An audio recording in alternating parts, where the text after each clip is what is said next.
Fondant Potatoes. That's right, if your grandfather was a European aristocrat, this may have been one of his favorite potato side dishes. So basically what I'm trying to say is this is a very old school recipe, much more popular in England and Europe, probably because it has more than one step. Americans have never really embraced it, but I really do think it's a cool recipe, and you can never have enough potato recipes, okay? So here's what we're going to do. We're going to take some russet potatoes. You have to use the russet. That's just the texture that works best here. Try to get them as uniformly shaped as possible, because what we're going for is perfect cylinders. All right, we're going to cut off both ends, because the next step after we cut the ends off is to turn it up on its side and slice down with your knife, peeling it and giving it some cool edges. All right, so you could just peel this, but this is the traditional method. And of course, the potatoes are going to vary slightly. So as you're doing this step, you're going to try to get them approximately all the same thickness. When you get down to the bottom, just feel free to clean it up like that. And then once those are peeled, you're going to turn those on their side, and we're going to cut them in half as even as you can. All right, that's pretty good. Close enough for YouTube. We're going to throw those in a bowl of cold water and let them sit for about 5 minutes just to remove some of the starch from the outside. At which point we'll transfer those onto a paper towel to pat them dry. All right, we don't want any water on the surface when these go in the pan. And once our potatoes are completely dry, we're going to go over to a heavy bottom skillet. I'm using a cast iron one. I'm going to set that over high heat. I'm going to put in a couple tablespoons of grapeseed oil or some other high smoke point oil. Canola would work. I think you'd be okay with any vegetable oil. When the oil is very hot and shimmering, we're going to add our potatoes. You want to put your best looking side down. It doesn't really matter, but if one side's a little flatter and better looking than another, put that side down first. At that point, you can lower your heat to medium-high, and we're just going to let those sit in there for about 5 or 6 minutes until they brown very nicely. While you're waiting, you can generously salt and pepper those. And I don't know exactly how long my first side took to brown. I don't time this kind of stuff. I just go by eye. And we're not talking barely golden. We're talking fairly well browned. All right, so be patient. So that wasn't ready yet. So I let them go another couple minutes, and that's more like it. So when they look like that, you can go ahead and flip those over. And at that point, that vegetable oil has served its purpose. I'm going to take a paper towel and absorb that oil because we're going to replace it with butter. That's right, always an upgrade. So we're going to throw in a knob of butter with some thyme sprigs. And if you're not sure what a knob of butter is, you can just ask one of your British friends. They know. And again, we're still on medium-high heat, and we're going to swish that around the pan. That butter's going to get infused with that thyme. And you want to spoon and or paint with the thyme sprigs over the top. And what we're looking for here is that butter foam at the top to turn from white to a light tan color. It's going to take a couple minutes. All right, while we're waiting, let's go ahead and season this side with a generous amount of salt and pepper. And of course, it's always a good idea to make sure your potatoes are evenly spaced. And as soon as that butter foam just starts to think about turning golden, I want you to dump in a half a cup of chicken stock because these potatoes are going to roast in that stock to finish cooking in the oven. And by the way, all fondant potato means is potatoes that are roasted with stock. Or at least that's what they told me in culinary school. And why would they just make that up? So we're going to dump in the stock and immediately place that in a preheated 425 degree oven for about 30 minutes or until your fondant potatoes look like this. They're going to be very, very tender and creamy inside. And of course, the edges will be browned and crusty. The bottom gets nice and sticky from the stock, which imparts a little bit of extra richness into the potato. And of course, if yours aren't cooked yet and your stock's gone and you're worrying about the bottom burning, just add another splash and let it cook a little longer. All right, that's you cooking. I just get you close. You got to figure out the rest. And then to finish, of course, we're going to transfer this onto some kind of serving platter. If I was you, I would totally spoon over a little bit of that thyme butter. And because I have a garden, I'm going to put some blossoming thyme flowers around. I like my food pretty. And then please do as I say, not as I'm about to do right now. To really appreciate these, you have to let them cool down a little bit. This is way too hot to bite into, but I'm going to do it anyway. I got a video to shoot. And if you've never had these before, you're going to be amazed at that texture. So dense and moist and rich. Just really, really cool. Of course, you have that butter and thyme. That's always a good thing when you're talking potatoes. And of course, the real magic is that contrast between those crusty edges. Let's just listen for a little bit.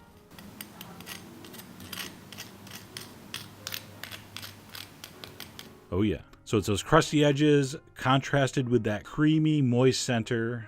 It really is a tremendous potato technique. And of course, I've always wished there wasn't a dish already called scalloped potatoes, because I would call this scallop potatoes, because it looks like a giant scallop. But because there is, we can't do it. It would be too confusing. Hey, I ordered the scallop potato, not the scallop potatoes. So obviously that wouldn't work. There'd be like a whole scene. So we call them fondant potatoes. It's a fine name, all right? So I really hope you give that a try. Head over to foodwishes.com for all the ingredient amounts and more info, as usual. And as always, enjoy!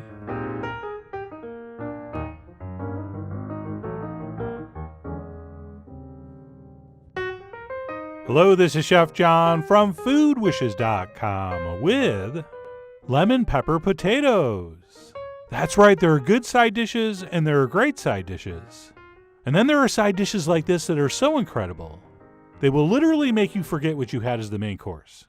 That really is how amazing these crusty on the outside, creamy in the middle potatoes are. And by the way, if you're someone that enjoyed our very popular fondant potato video, these are extremely similar and possibly better. So with that, let's go ahead and get started by cutting some russet potatoes in half in a very specific way. Okay, what we want to do is lay them down flat and just cut a little bit off either side. And we're doing that so they sit flat in the pan, but also so they can absorb lots of flavor. And then what we want to do very carefully and very accurately is cut these straight down the middle, attempting to get two halves as even as possible. Okay, so take your time. This is not a game of speed. And sure, in case you're wondering, you can cut those the other way to make them wider, but then they might not be as easy to fit in a pan. So I like to cut them to get as narrow a half as possible. And by now you've noticed we're not peeling these, which you could if you want. So we'll go ahead and have those potatoes as shown, at which point we're going to want to transfer those into a bowl of cold water and sort of swish them around to wash off some of that starch. And feel free to do this in the sink. I just did it like this so it was easier to film. But anyway, we'll go ahead and give those potatoes a rinse. And then we'll transfer those onto some paper towels and blot off any of the excess moisture. And just like when you're making French fries, the theory is by washing off some of that extra starch, you're going to get a crispier/crustier surface.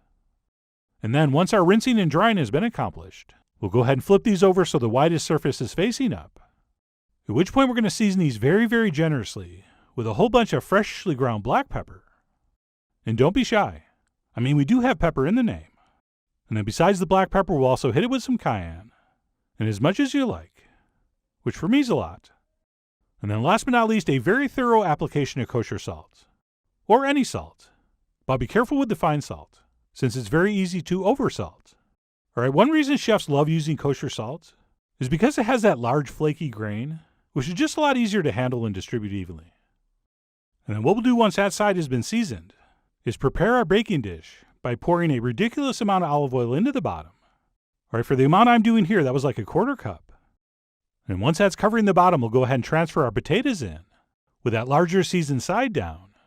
And because I cut them the way I did, they all should fit perfectly in this dish. Except they didn't. In fairness, these were freakishly large potatoes. But nevertheless, I could not fit the last one in, which forced me to decide whether I should switch to my large roasting pan and have an extra pan to wash, or simply microwave that half and use it for home fries tomorrow. Which is what I did. And I really don't think anyone blames me. But anyway, once those potatoes are in the pan, we'll go ahead and brush over a little more olive oil, as well as apply the exact same seasonings. Some freshly ground black pepper, cayenne, and salt. And like so many of these videos are, this really is just a technique, and not necessarily a specific recipe. And as long as you're using some salt, you can pretty much use any herbs and spices you want. But regardless, once we have seasoned the top, we can go ahead and carefully transfer these into the center of a 400-degree oven for 20 minutes, at which point they should look a little something like this.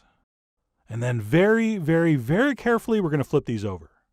And I'm going with the old spatula-tongs combo for maximum safety, because if there was ever a potato recipe that was built to burn you, it's this one.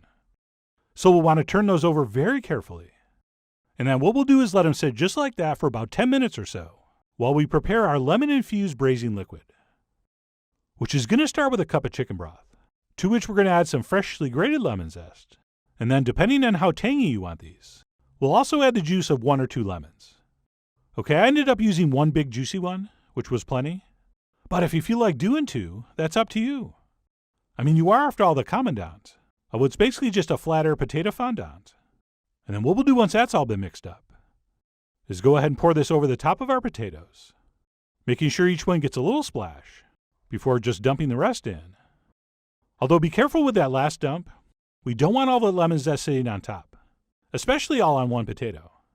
So I'm going to go ahead and scrape that off into the mixture below so that our zest is under the rest.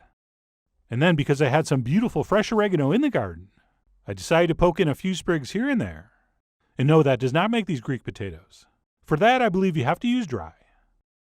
And then I gave it one last little sprinkling of freshly ground black pepper. For probably no good reason. But I did it anyway. And that's it. We'll give it a little slosh. And a quick little old shake-a-shake-a. At which point we're going to pop that back into the center of our 400-degree oven for about 15 minutes. At which point we'll give these another and final flip. And as dangerous as that first flip was, this one is even more so because of that hot liquid. So turn these very carefully. Always, if possible, turning away from you in case there is a splash. And then what we'll do once these have been flipped over is pop these back in the oven for as long as it takes for the insides to get very soft and creamy and for the outsides to get nice and crusty and caramelized. And if everything goes according to plan, they should look something like this. And if you're like, hey, where did all that liquid and olive oil go? Did you pour it off? No. 100% of that goodness got absorbed into the potatoes, which really is the magic behind this technique. And as with almost all potato recipes, the only ways to screw it up is to undersalt them or undercook them. So do not do those two things. Okay, when that knife goes in, it should feel like it's going into butter. And then let me go ahead and grab some tongs so I can flip these over to that gorgeous larger side we'll be presenting up. And man, those look good. I mean, I was basically one little light spot away from perfection. But that's okay. I'll just stick that one in the back when I put these on a platter. And yes, of course you could just serve these in your baking dish. But as you know, I'm contractually obligated to take some pictures. So I'm going to go ahead and arrange them on a platter and drizzle over some more olive oil. As well as, yes, you guessed it, a little more freshly ground black pepper. And then for a final touch, a little more fresh oregano. And that's it, our lemon potato peppers are ready to enjoy. So let me go ahead and grab a fork and knife and tuck in. By the way, that was my Jamie Oliver impression. I know I sound just like him. And that, my friends, is one of the greatest bites of potato you'll ever experience in your life. Except why am I eating the one in the back? Let me go ahead and move to one in the front. And what makes these so awesome is two things. One is, of course, that lovely lemon and pepper flavor the potatoes have soaked in. And two is that incredible contrast between the soft, creamy center and that crusty, caramelized outside.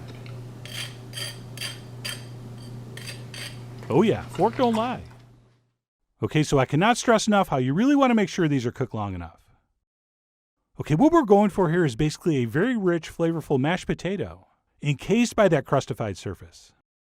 And I was not kidding earlier. No one's going to care or remember what the main course was. In fact, I didn't even make one. Although that was mostly because I wanted to use the good light for the potatoes. So I did these before my feta roast chicken, which I'm only mentioning so that you're now thinking about a feta roast chicken video that might be coming up. But anyway, that's it. What I'm calling lemon pepper potatoes. Not only are they amazing like this, but if you have leftovers and you cut them up and fry them crisp, those will be the most magnificent home fries you've ever had. But fair warning, you probably won't have leftovers. But either way, I really do hope you give these a try soon. So head over to foodwishes.com for all the ingredient amounts and more info as usual. And as always, enjoy.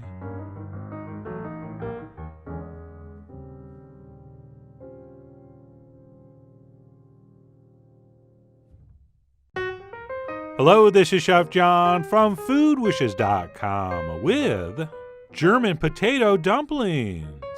That's right, I'm going to show you my method for making Kartoffelkloesse, which, by the way, may or may not be how you should actually make them, since I've never been to Germany to try the real thing. But anyway, I do like how these come out, and I think I have the technique down pretty well. Oh, and one quick thing before we start. What looks like bacon on the top is not. All right, that's the bad news. The good news is, for this recipe at least, we're going to use something even better. So with that, let's go ahead and get started by cooking some potatoes, which I'm going to be doing in their skins in some salted water. And by the way, the times I've made these in the past, I've actually roasted the potatoes. But since I was filming this, I decided to use the traditional method, which is to boil them whole like this. And that did not go as well as I'd hoped, as you're about to see. But anyway, I simmered those until they were just tender, as tested with a knife. And I wasn't bothered by what appeared to be a little bit of the skin splitting on top here. But as I pulled these out with a strainer onto a plate, I realized one of the potatoes had pretty much exploded, as in a major catastrophic rupture. And I was thinking maybe I overcooked them. I mean, because look at that. I mean, what the heck is that? But I double-checked it again with the knife, and they were actually perfectly cooked. So at this point, I was so confused. But I decided to use them anyway, mostly out of stubbornness. And to help calm my nerves, I decided to watch a stick of butter slowly melt over medium heat in a skillet. Oh yeah, that'll relax you. In fact, let's just all stare at that and just feel our troubles melt away. Alright, that's enough.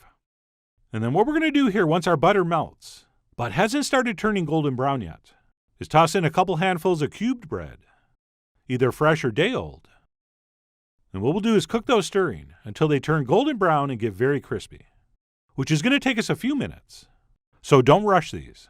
We're going to want these nice and crunchy. And then once that happens and they look a little something like this, we will turn off the heat. And we will transfer those into a bowl with a slotted spoon. And do not, under any circumstances, throw away that browned butter. All right, we're going to spoon that over our dumplings later. And then what's going to happen with these cubes is we're actually going to use some in the middle of the dumpling, believe it or not. And then the rest we will chop up and use for an incredible crispy topping for our dumplings later. But not before we sample one or two, of course, which in the business we call quality control. All right, so we'll set those aside, and we can move on to peeling our potatoes, assuming that they're cool enough to handle. And because these were boiled, that skin should come off quite easily, which it did on my non-exploded potato. And I went ahead and added that to a bowl, and went back and tried to attempt to peel the other, which actually for its condition worked out pretty well.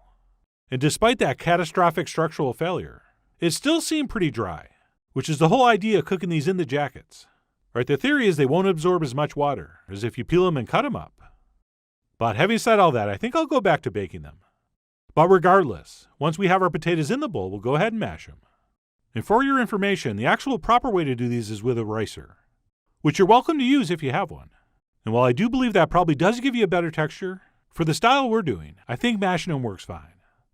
And then what we'll do once those are mashed is go ahead and season them up with some kosher salt, some freshly ground black pepper, and of course a little bit of cayenne, which I do not believe they use in Germany, for anything. But one thing they do use would be a little bit of freshly grated nutmeg.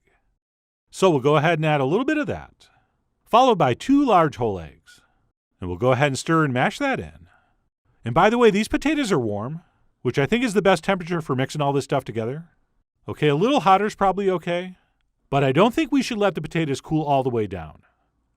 Okay, I don't think that's going to work out quite as well. So we'll try to do these when the potatoes are just warm.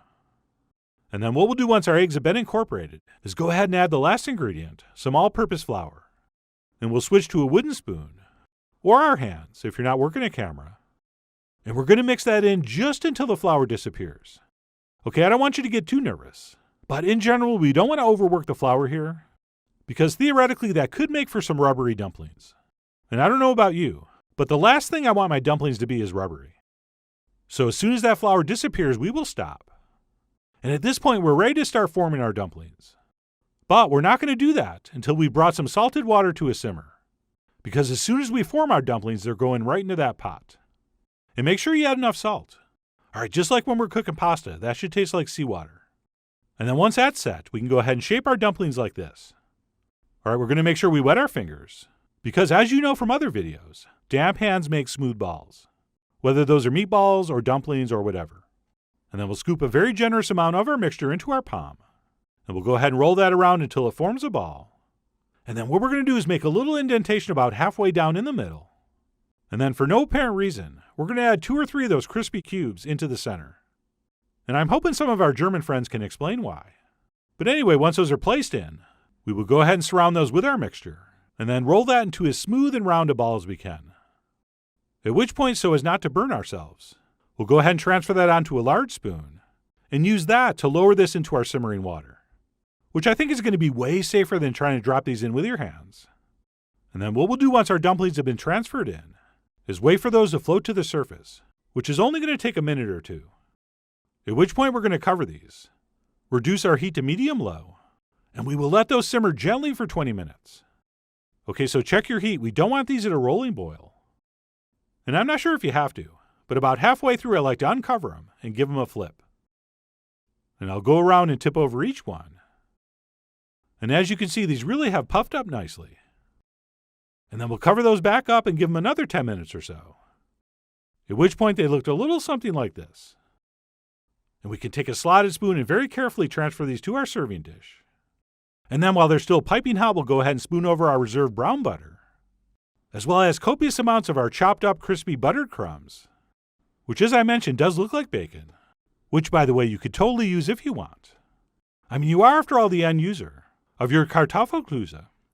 So bacon would be fine, as would some sautéed onions, or maybe even a mushroom sauce. But anyway, I went ahead and finished that off with some freshly snipped chives. And that's it, my German potato dumplings were done. And way, way too hot to eat. But I went in anyway, because I'm a potato fiend, especially anything that resembles mashed potatoes. And when you pair that with brown butter and super crispy buttered breadcrumbs, for me at least, it just doesn't get much better than that. And of course, we also have those golden brown croutons in the middle. And again, I'm not exactly sure why they're there, but I'm sure there's a reason. And while I don't know much about these, I do know the texture improves if you let them sit for about 10 minutes. Okay, they tend to firm up a little bit and have a little more of a dumpling-like texture. So I waited a couple more minutes and plated one up next to some cabbage and sausage and spooned over a little more of that brown butter, because that is some delicious nutty goodness. And then before I went in for another bite, I went ahead and primed my palate with a piece of sausage, which really should have been a German sausage, but it wasn't. It was a piece of andouille, which was lovely nonetheless. And if you're hoping for some kind of complex flavor profile here, this might not be your recipe. Okay, this is as simple and basic as it gets. All right, we're talking pretty much pure potato with just enough egg and flour to hold it together. And right here you can probably see what I was just mentioning, that if you let these sit for a few minutes, they really do firm up and take on more of a dumpling-like texture, but not a dense and doughy texture. All right, many versions are like that. This one's not. Okay, this style is very soft and tender. And while I think these would have been even better had my potatoes been a little drier, I still thought they came out very well. Although I'm really not that objective, since I have a mashed potato fetish, and I've never really had anything like this I didn't like. But anyway, that's it. My take on German potato dumplings. Not only will these make for a new, exciting, and very comforting addition to your potato side dish repertoire, but you will also have a new and very fun word in your vocabulary, which of course would be Kartoffelkloesse. Hold on. Kartoffelklöße, Kartoffelklöße, Kartoffelklöße. All right, that was pretty close. But anyway, for those reasons and more, I really do hope you give these a try soon. So head over to foodwishes.com for all the ingredient amounts and more info as usual. And as always, enjoy.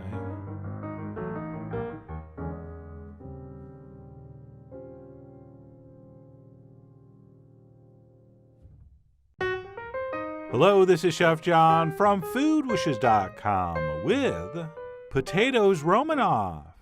That's right, I'm not always certain how authentic the recipes are that I post, but this time I am really certain, since I was shown how to make this incredible potato side dish by its creator, Chef John Schenk.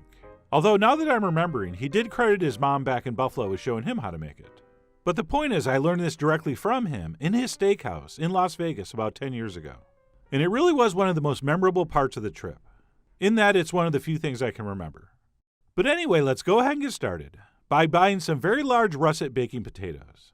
Okay, except no substitutes. It has to be large russet potatoes for this. And what we want to do is make sure we scrub those very clean, since we are going to use the skins for this recipe. And then what we're going to do is go ahead and wrap these in foil. And by the way, you only need 3 large potatoes for this recipe, but I'm going to do 4 since I had 4, and I'll just save 1 to fry with some eggs. So don't let that throw you off. We only need 3. And then what we'll do once wrapped is go ahead and give them the old poka with some kind of small pointy knife. And that will allow steam from the inside of the potato to escape while these bake. And that's it. Once foiled and poked, we can go ahead and pop those into the center of a 400-degree oven for approximately 1.25 hours, or until very tender. And of course, since we never want to guess in the kitchen, we're going to go ahead and test those with a knife. And if that doesn't slide right in, they're not done. Put them back in for a while. But these were perfect. And then what we'll do as soon as these are cool enough to handle is go ahead and unwrap them. At which point we want to let these cool all the way down to room temp. Because one of the secrets to this recipe is wrapping these and popping them in the fridge overnight before we use them. And I guess it doesn't have to be overnight, but they really do need to be completely cold when we grate them. All right, so this is me the next day pulling them out.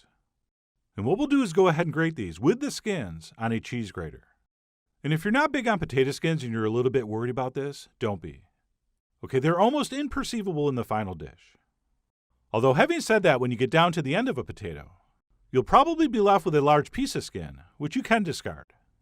So I went ahead and grated 3 potatoes as shown, at which point we can go ahead and start adding the rest of the ingredients, including some type of onion, and in my case shallot, which in case you're not familiar sort of looks like a small red onion, and it's often described as a cross between an onion and garlic, but I don't actually love that description. I mean, kinda sorta, but it really is a unique oniony flavor. And by the way, no matter which kind of onion we use, we really do want to dice it very finely with a very sharp knife. Okay, because in the classic recipe, this does not get cooked before we mix it in. And by the way, in the blog post, I'm going to talk about all your other options for this, as well as I will also talk about the amounts. Since I used a really large amount, and probably more than the average person will want. But anyway, bottom line, we're going to need some minced onion. And then once that's prepped, we'll go ahead and grab a couple forks, with which we're going to mix everything together. And we will go ahead and toss our freshly minced shallots in, along with what looks like a ridiculous amount of salt. But it's not, because that's large grain kosher salt, so it always looks like more than it is. And you really do need like a teaspoon of kosher salt per large baked potato for something like this. And then besides the salt, we're also going to want to season this with some pepper, but not freshly ground black pepper. This time we're going to use freshly ground white pepper, which I don't use a lot of, but that's what Chef John recommended. And then we will also do a little touch of cayenne, even though that is not in the original recipe.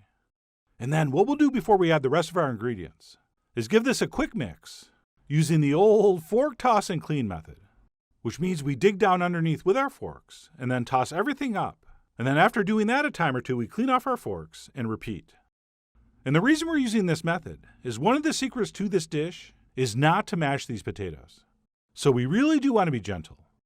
And then what we'll do once that's been mixed is stop and add our cheese, which should be a nice sharp white cheddar.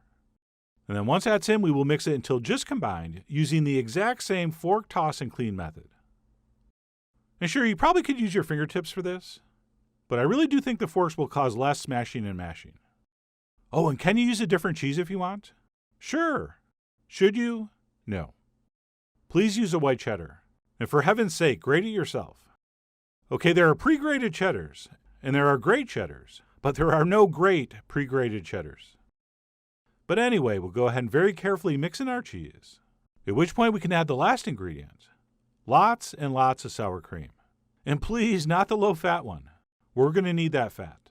And then once we have that dolloped here and there, we'll go ahead and fork that in. Again, being as gentle as we possibly can. Okay, above and beyond the flavor, one of the things that makes this dish so incredible is that if done properly, we end up with the texture of a perfectly baked potato that has just been freshly mixed with some sour cream. So we will very carefully toss in that sour cream until just barely combined. At which point we will stop and very carefully transfer this into some kind of buttered baking dish. And as we're transferring this in, it's critical not to compress the potatoes any more than is necessary to get them into this dish. Okay, so we want to pile these up as high as we possibly can. And then just kind of use the tip of our fork to settle everything down a bit. And by the way, this will kind of sink and settle down as it cooks, so it really literally can't be too high. And then to finish this off, I'm going to do a little dusting of cayenne over the top. And by the way, if you wanted to toss a little extra cheese on the top, go ahead. But there's so much already mixed in, I really don't think you need to, and I actually think it looks better if you don't. But suit yourself. And that's it. We are now ready to transfer that into the center of a 425-degree oven for about 30 minutes or so, or until it's piping hot all the way through and the top is browned, and it looks just like a magnificent steakhouse side dish. And that's it. We really don't have anything left to do except start eating. And I really would have trouble picking my favorite all-time potato side dish, but believe me, this would be way up near the top of the list. And even though it kind of looks like a mashed potato casserole, the texture is not even close. This really is so much lighter and fluffier, and is meant to mimic the texture of a freshly baked potato that you've just mixed with sour cream. And this really is almost identical to that experience, and maybe even more so, which is all thanks to cooking and chilling and grating those potatoes first. And also, of course, being very gentle as we mix this and making sure we're not compressing it. And of course, if you wanted to dress this up with maybe a little bit of bacon or some chopped herbs, go ahead. All right, this is the classic version, but that's up to you. I mean, you are, after all, the David Hasselhoff of your Potatoes Romanoff. And speaking of large hunks of meat, don't just eat this out of the dish. Use it as an excuse to buy a couple nice big strip steaks, which you will then sear to a beautiful medium rare and then serve with the pan drippings. And that, my friends, is really how you want to enjoy these incredibly delicious potatoes. Even if you're a vegetarian, maybe do a cheat day and try this. It really is tremendous. I mean, if there's a better protein and starch pairing than this, I really want to try that. But anyway, that's it. My 100% authentic version of Potatoes Romanoff. So sincere thanks to Chef John, and of course his mom, for showing me how to do this classic. And I have no idea why it took me 10 years to do a video for it. Hopefully you do not wait that long. Which is why I'll finish up by saying, I really do hope you give this a try soon. So head over to foodwishes.com for all the ingredient amounts and more info as usual. And as always, enjoy.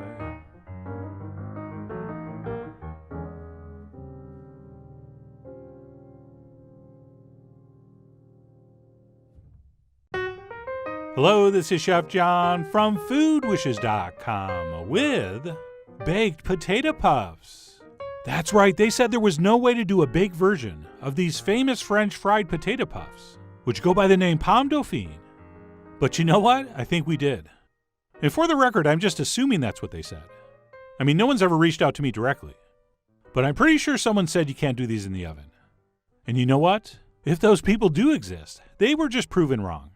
But anyway, let's go ahead and get started by making some mashed potatoes, which I'm going to do by simmering some Yukon Golds in some salted water for however long it takes for them to get very tender but not falling apart. Okay, if we cook these too far, they're going to absorb water, and our puffs might get too heavy. Okay, we're making puffs, not lumps. So we're going to want to be testing that with a knife. And when they are in fact very tender without falling apart, we'll go ahead and drain those and then mash them, which I'm just going to do using this regular potato masher. All right, if we were in culinary school, they would make us use what's called a ricer, which is basically a press that has a screen and you push the potatoes through. And it's nice because you don't get any lumps. And if you have one and you're feeling fancy, go ahead and use it. But just a regular masher like this will totally work. And then once that's mashed, what we're going to need to do is absolutely nothing. Okay, just simply set that aside while we move on to make the other major component, which is, believe it or not, the exact same dough we use to make cream puffs and eclairs. No, I'm not kidding. So what we're going to do is bring some water and butter and a little pinch of salt to a boil over medium heat.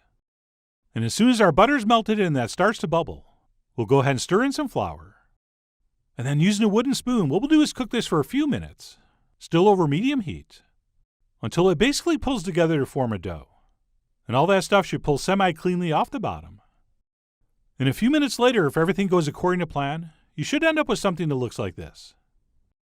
And once that happens, what we'll do is transfer that into a bowl and kind of spread it out a little bit, because we want to let this cool for about 5 minutes or so it's not too hot for the next step, which would be to mix in 1 whole egg, which, as you can probably see, I've beaten ahead of time because it does mix in a little better that way.